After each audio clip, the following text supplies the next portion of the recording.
O mistério de Amityville, quando a casa falou com o diabo em uma pacata vizinhança de Long Island. Uma casa branca com janelas em forma de olhos se tornou palco de um dos crimes mais brutais da América.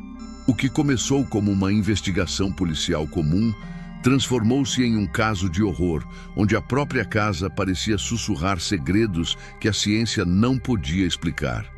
Antes de começarmos, já deixe o seu like e inscreva-se no canal. Então, vamos para a história.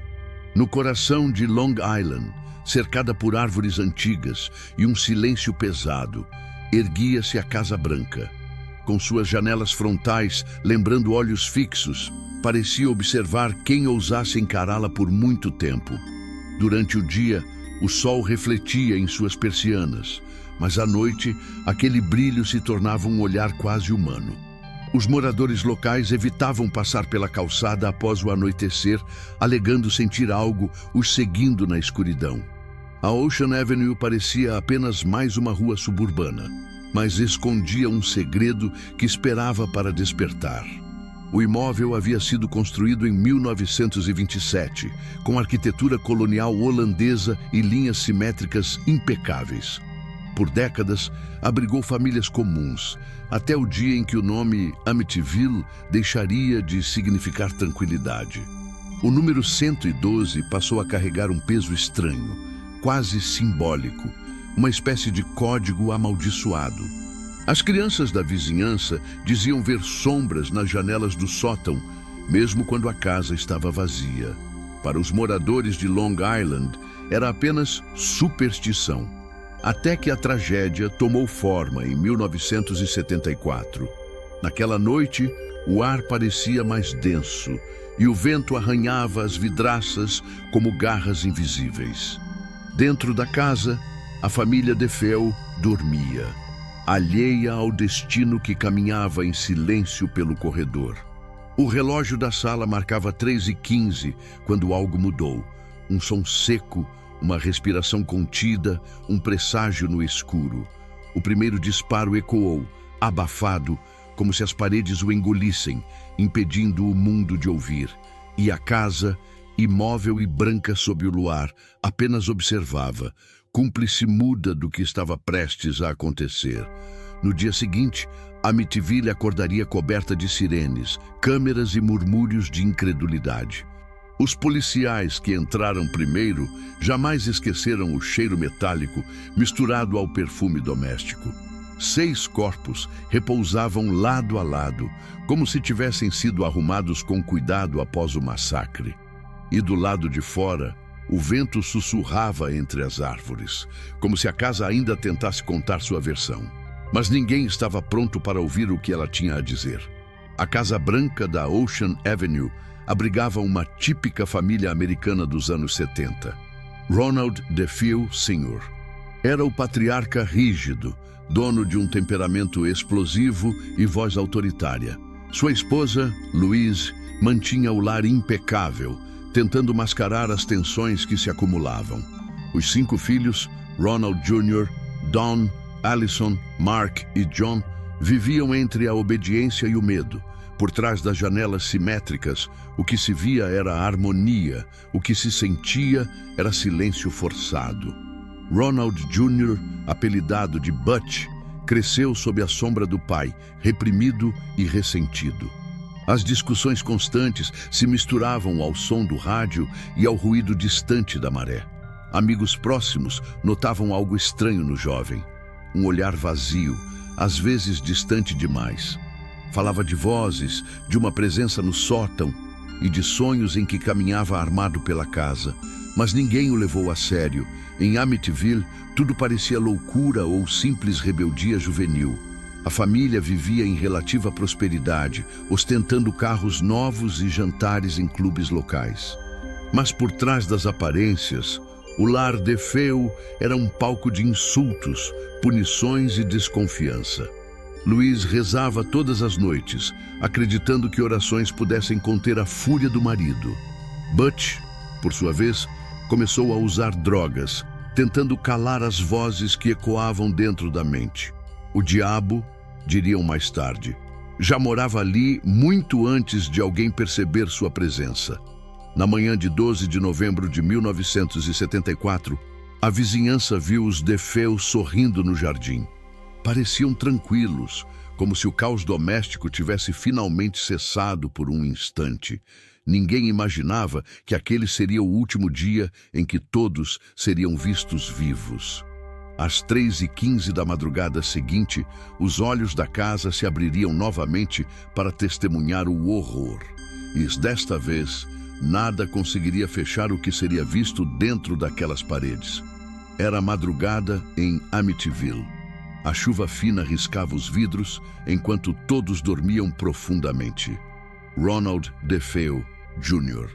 desceu as escadas em silêncio, o som do soalho ecoando sob seus pés descalços. Nas mãos, o rifle calibre 35 refletia a luz fraca do corredor como uma lâmina de aço em movimento. Nenhum cão latiu, nenhum vizinho acordou.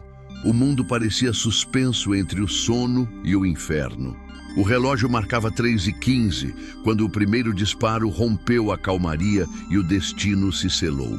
O projétil atravessou o peito do pai, que nem teve tempo de erguer os olhos do travesseiro. Louise tentou virar-se, mas o segundo tiro apagou qualquer reação humana do quarto conjugal. Butch caminhou firme, quarto a quarto, disparando como se seguisse instruções invisíveis. Os filhos dormiam virados de bruços, corpos imóveis, respirações cortadas pela pólvora. O cheiro metálico preencheu os cômodos e o silêncio voltou a cair como um véu cúmplice. Os investigadores depois se perguntariam: como ninguém ouviu nada, nenhum grito, nenhum pedido? A vizinhança permaneceu envolta por um silêncio quase sobrenatural, como se o som tivesse sido sugado. Mesmo os corpos não mostravam sinais de luta, todos mortos, deitados exatamente da mesma forma. A posição das mãos, os lençóis intactos e a calma aparente pareciam negar qualquer lógica humana. Era como se uma força maior tivesse guiado cada passo, cada tiro, cada respiração final. Ao amanhecer, Butch foi visto em um bar, rindo, dizendo que não conseguia achar a família. Chamou amigos, fingiu surpresa e levou todos até a Casa Branca na Ocean Avenue. Quando os corpos foram encontrados, os gritos ecoaram pela rua e despertaram o país inteiro. Mas ninguém imaginava que o verdadeiro horror ainda estava apenas começando. Porque, naquela madrugada, talvez a casa também tivesse acordado. A Ocean Avenue amanheceu estranhamente calma, como se a rua inteira evitasse respirar demais. Os vizinhos abriram as janelas apenas o suficiente para ver o movimento de viaturas e câmeras. O som das sirenes parecia distante, abafado por um ar pesado que pairava sobre o bairro. Alguns moradores juraram ter sentido um frio súbito, mesmo sem vento, quando a polícia chegou. Amityville, até então um nome comum, tornava-se símbolo de algo que ninguém ousava nomear. Os agentes que entraram primeiro descreveram o interior como um retrato de paz interrompida. Os móveis intactos, os pratos sobre a mesa, o rádio ligado em volume baixo na estação local. Nenhum sinal de luta, nenhum vidro quebrado, apenas o silêncio, denso como um corpo presente. Cada quarto trazia o mesmo padrão: vítimas de bruços, cobertas até os ombros, imóveis. O som dos passos dos investigadores ecoava nas paredes como um murmúrio de lamento. A perícia ficou confusa com a ausência de ruído. O calibre do rifle deveria ter acordado o quarteirão. Mas ninguém ouviu nada, nem os cães, nem as pessoas, nem o próprio assassino, segundo o relato. Era como se o som tivesse sido engolido, apagado por algo que pairava dentro da casa. O relógio quebrado na cozinha parou exatamente às 3h15, marcando o início e o fim do massacre. Os detetives olhavam uns para os outros, incapazes de explicar o impossível. Nos dias seguintes, a imprensa cercou o local, transformando a casa num espetáculo de horror. Repórteres descreviam um ar pesado e microfones falhavam ao se aproximar do portão. Enquanto isso, moradores vizinhos relataram ruídos noturnos, mesmo sem ninguém morar ali. O vento parecia murmurar pelos galhos, repetindo um nome que ninguém conseguia entender. E assim, o silêncio da Vizi na delegacia de Suffolk County, Ronald DeFeo Jr. Sentou-se diante dos detetives com o olhar perdido. As mãos tremiam, mas o rosto mantinha um sorriso estranho, quase ausente, como se não compreendesse o real. Questionado sobre o crime, respondeu com voz calma que alguém lá dentro o havia feito fazer aquilo. Disse ouvir vozes, algumas familiares, outras desconhecidas, ordenando que libertasse a casa do mal. Os investigadores se entreolharam, divididos entre a loucura e algo que ultrapassava qualquer lógica. As primeiras declarações pareciam ensaiadas, cheias de contradições e pausas desconexas. Ora, afirmava ter agido sozinho. Ora, dizia que uma sombra o acompanhava, sussurrando em seu ouvido. Em outra versão, descreveu olhos vermelhos flutuando no escuro, observando cada disparo com prazer. O detetive Nardo perguntou o que aquelas vozes diziam e ele respondeu: elas queriam silêncio na casa. O ambiente da sala de interrogatório parecia esfriar, como se o próprio lugar absorvesse a confissão. O psiquiatra do caso, Dr. Kaplan, relatou que DeFeo alternava entre lucidez e um transe quase hipnótico. Às vezes chorava ao falar da mãe. Minutos depois, sorria descrevendo o sangue escorrendo pelo carpete. Nenhum exame toxicológico encontrou drogas em seu organismo. Apenas traços de um medo inexplicável. Os laudos mostraram que ele não dormia havia dias, como se uma força o mantivesse desperto e em vigília. Não fui eu quem matou, foi a casa, repetia, com os olhos fixos no vazio da parede cinza. Nos corredores do tribunal, repórteres comentavam que o réu parecia ouvir alguém que ninguém via. Enquanto aguardava julgamento, pedia para que as luzes não fossem apagadas à noite em sua cela. Afirmava sentir a presença de sua família morta sentada ao pé da cama, observando-o em silêncio. Os policiais que faziam a ronda noturna juravam ouvir vozes ecoando do bloco, chamando pelo nome dele. E assim, a confissão de DeFeo se transformou em um enigma que a justiça não sabia decifrar. Meses após o julgamento de Ronald DeFeo Jr., a casa na Ocean Avenue 112 permaneceu lacrada.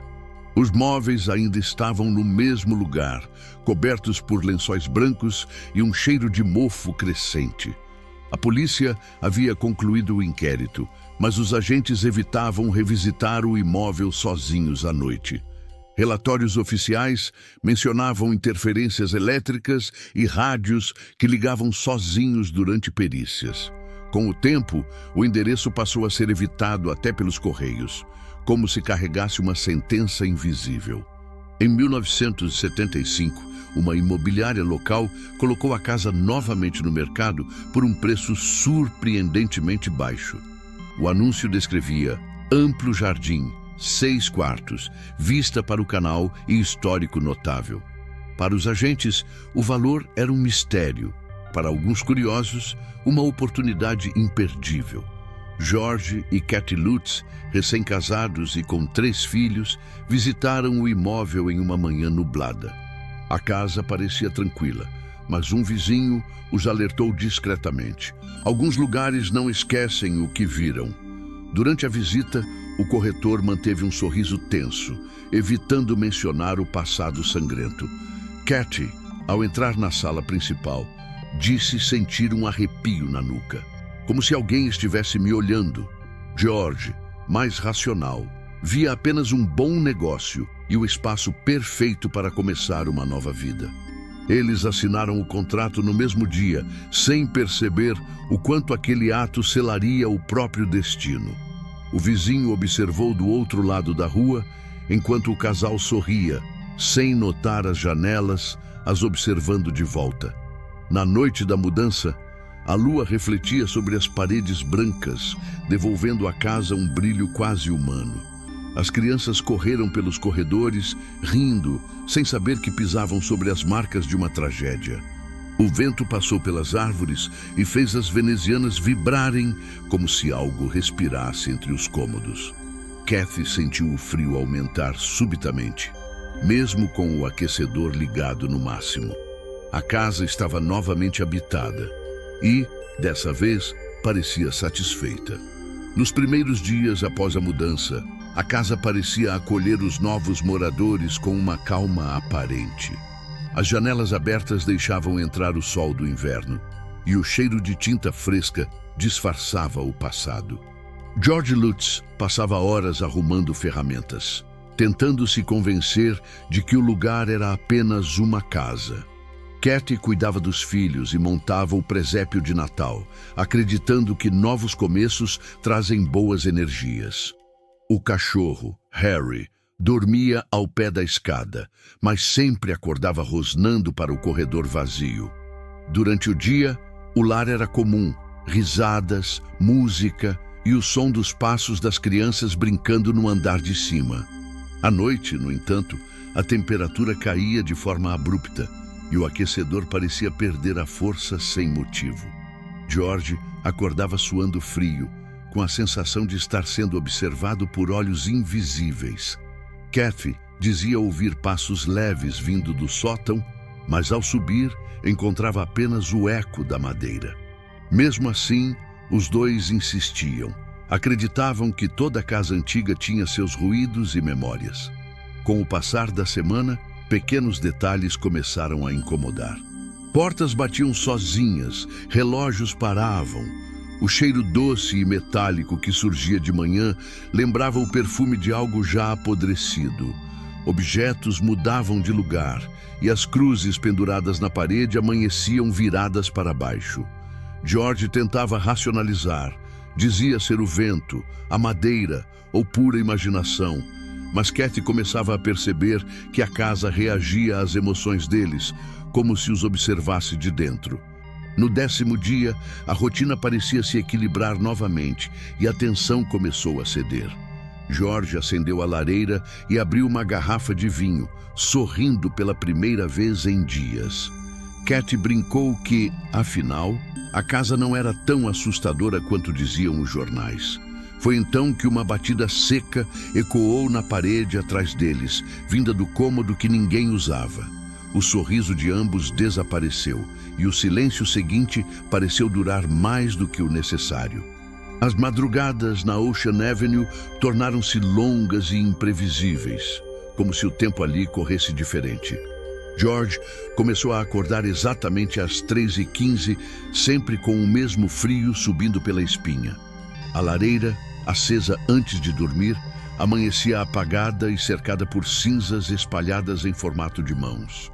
Portas batiam sem vento e os ruídos ecoavam entre os andares como passos lentos e calculados. O relógio antigo, herdado de um parente, parou no mesmo horário do crime dos DeFeo. Kathy sonhava com os cômodos anteriores da casa, mas em seus sonhos, o chão estava coberto de sangue. Acordava com o cheiro metálico impregnado nas roupas e com marcas vermelhas nas pontas dos dedos. George, cada vez mais pálido, começou a perder peso e a se isolar, olhando fixamente para as paredes. O cachorro recusava-se a subir as escadas, rosnando para o vazio como se visse algo que ninguém via. Até as crianças começaram a reclamar de vozes, sussurrando seus nomes durante a noite. A vizinhança notava luzes piscando pelas janelas, mesmo quando a energia estava desligada. Os Lutz tentavam manter a normalidade, mas o medo já se infiltrava nas conversas de café da manhã. Kathy rezava em voz baixa, enquanto George andava de um lado a outro com um semblante transtornado. Ele começou a cortar lenha compulsivamente, mesmo sem frio, como se a ação aliviasse algo dentro dele. A cada golpe do machado, parecia ouvir um sussurro distante repetindo o mesmo número. 3, 15. Naquela semana, o casal decidiu chamar um padre para abençoar o lar e trazer alguma paz à família. Mas antes que ele chegasse, uma mancha escura começou a se espalhar pelo teto da sala principal. Kathy jurou ver rostos se formando naquela mancha, com olhos fundos e bocas abertas em silêncio. George tentou limpar, mas a substância escorria como se viesse de dentro da parede. E quando a última porta se fechou sozinha, a casa inteira pareceu respirar. No 19º dia, George decidiu investigar o porão, incomodado com o som constante vindo do chão.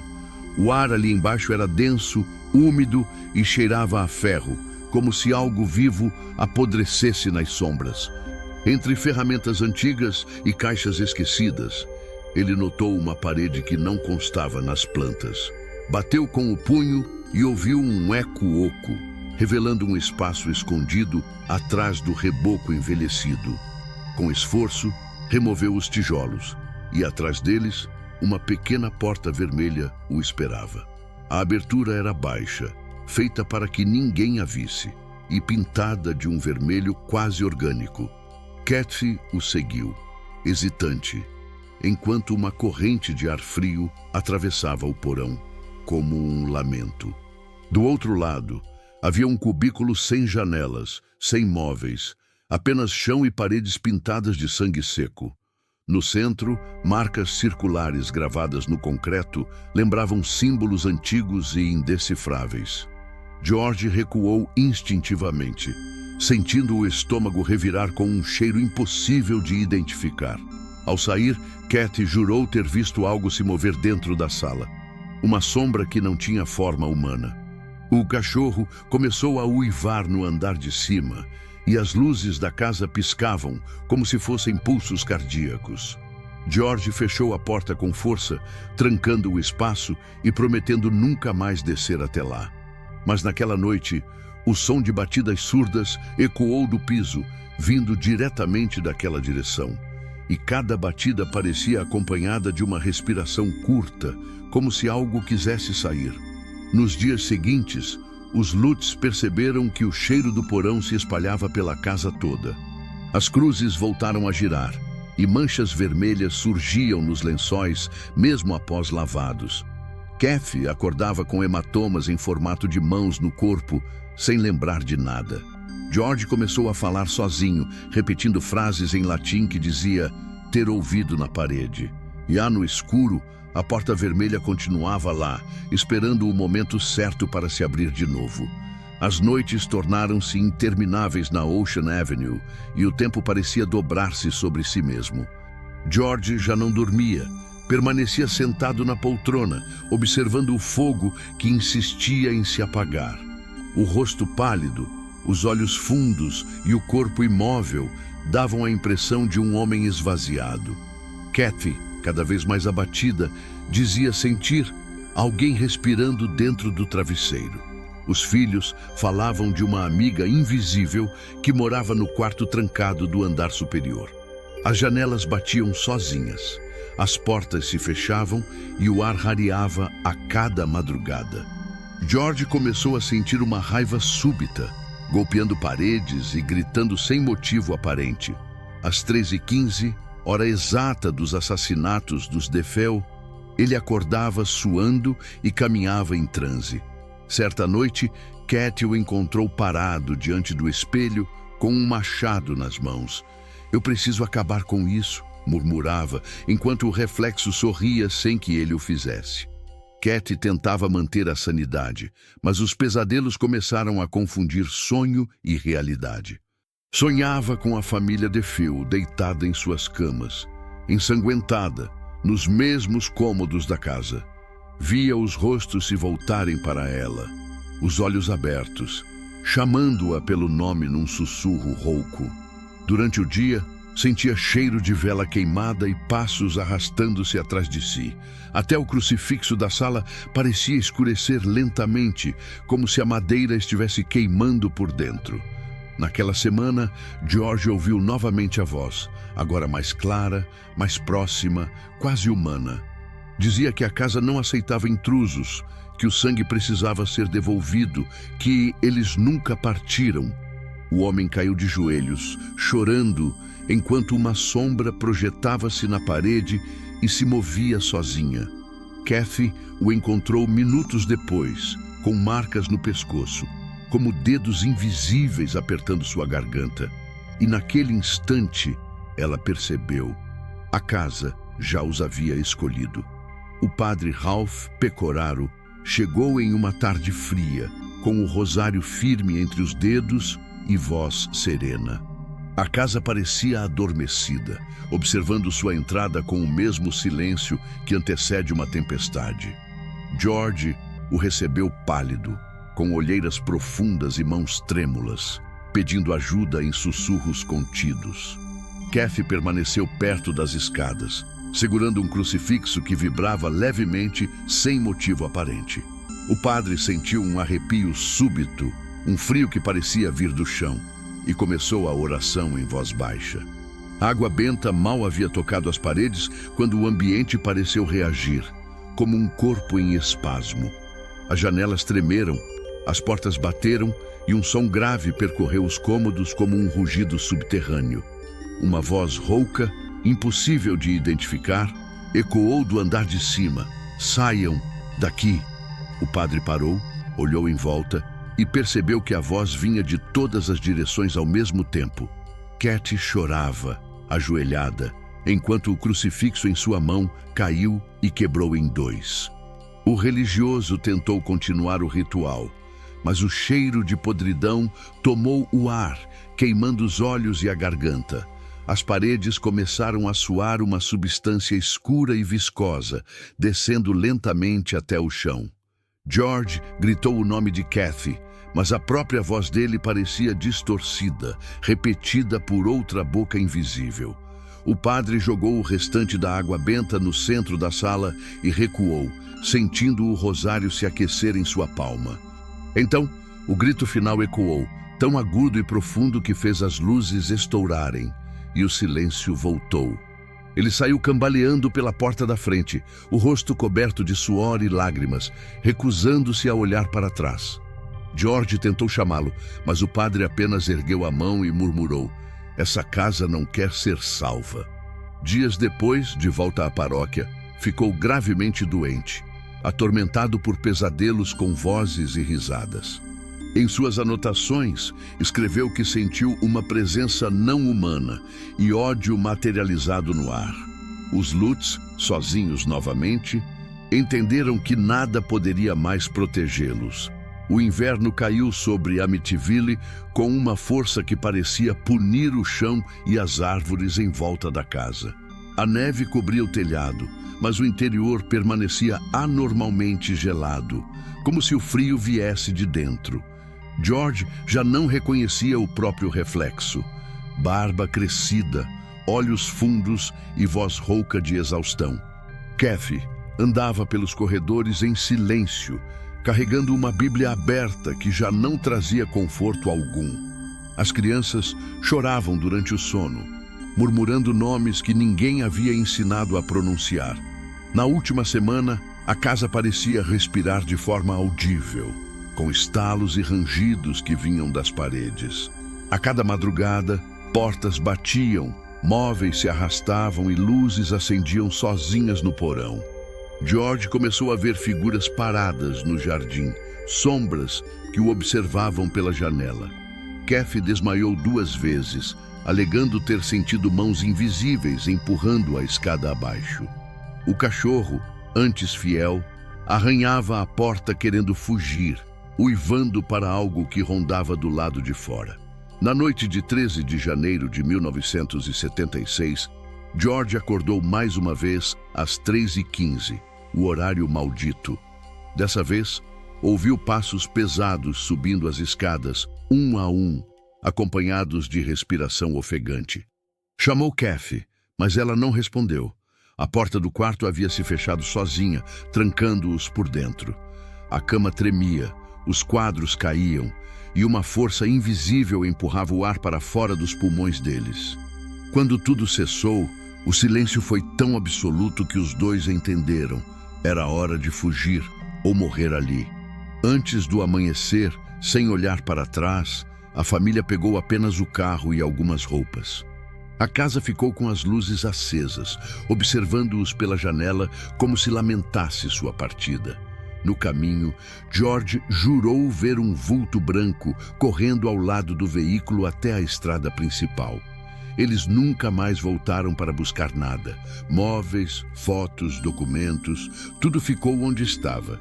E quando o sol nasceu sobre Amityville, a casa parecia adormecida de novo, à espera de alguém novo. Poucas semanas após a fuga dos Lutz, a casa permaneceu trancada, intacta, como se o tempo ali tivesse parado. Os jornais de Nova York se dividiam entre o ceticismo e o pavor, descrevendo o imóvel como vivo. Foi então que o casal Ed e Lorraine Warren, conhecidos demonologistas, decidiu investigar o local. Acompanhados por uma equipe técnica, chegaram a Ocean Avenue em uma noite silenciosa e sem vento.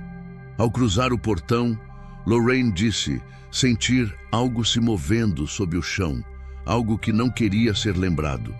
As câmeras térmicas captaram variações bruscas de temperatura entre os cômodos sem fonte aparente. Gravações de áudio revelaram vozes abafadas, respirações e um grito que nenhum membro da equipe proferiu.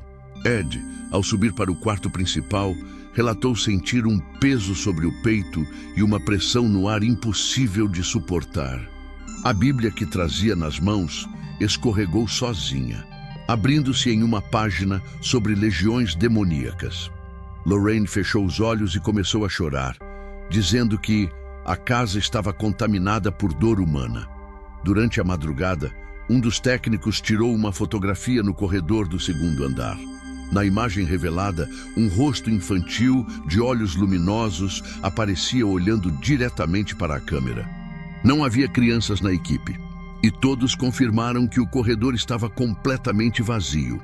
O retrato se tornaria uma das provas mais conhecidas da suposta presença sobrenatural no local. Mesmo os céticos que analisaram o material admitiram: algo ali desafiava a explicação racional. Ao final da investigação, os Warrens deixaram a residência em silêncio absoluto, sem dar entrevistas. Lorraine, pálida, apenas declarou que alguns lugares são cicatrizes abertas e não podem ser curados. Os relatórios técnicos desapareceram misteriosamente antes da publicação da análise completa. Alguns membros da equipe abandonaram a carreira após o episódio, alegando pesadelos recorrentes. E, enquanto a casa voltava ao mercado imobiliário, o nome Amityville já era sinônimo de maldição eterna. Quando a história dos Lutz se espalhou, o país inteiro se dividiu entre crer e duvidar. Programas de televisão, revistas e jornais disputavam espaço para explorar cada detalhe do caso. Alguns diziam que tudo fora um golpe publicitário, uma invenção motivada por dívidas e fama. Outros juravam que o mal na casa era real e que ninguém poderia permanecer ali por muito tempo. O nome Amityville deixava de ser endereço, tornava-se uma palavra que causava calafrios. Os registros policiais confirmavam o massacre, mas nada explicava os fenômenos posteriores. A perícia das fotos, das gravações e dos relatos nunca chegou a uma conclusão definitiva.